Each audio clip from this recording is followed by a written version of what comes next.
Hello, class. A little late to the show this week, so to make up for it, we're going to talk about the GDP Expenditure Approach, and then we're going to talk about gross national income and kind of compare the two and see why it's important to know both.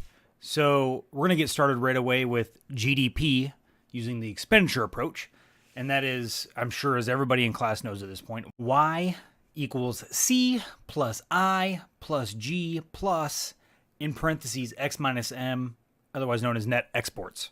So to get started, C equals consumption, I equals investment, G equals government spending, and X and M equal exports and imports. It's pretty straightforward, honestly. Consumption is the overall calculation of how much every individual in a country has spent on consumed goods, consumer level goods. Investment is a little bit misleading to most consumers because investment really, when you're calculating GDP, equates to the amount that businesses or corporations have spent on investing on increasing income for the next year and that kind of thing.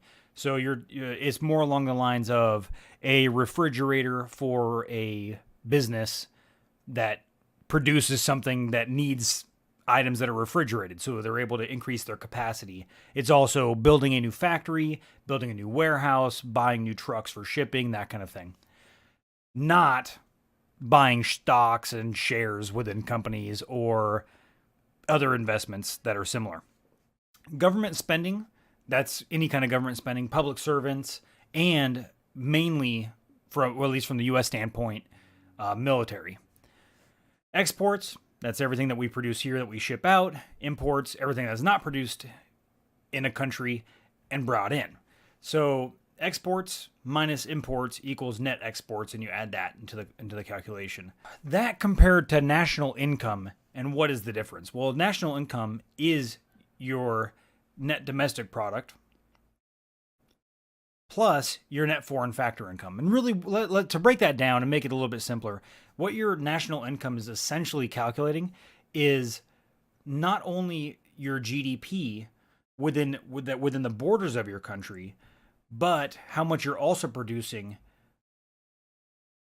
by companies that are owned by nationals within that country that are outside the borders. For example, would be Microsoft is a US-owned company, but it has offices in India that might be producing goods.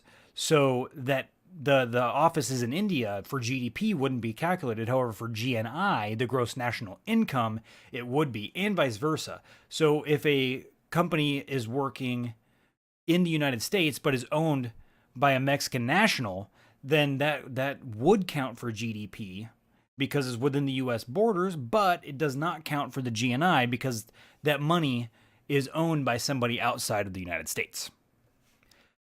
Sorry for being late. I'll catch you guys sooner next week, and I appreciate it. I will see you all next week.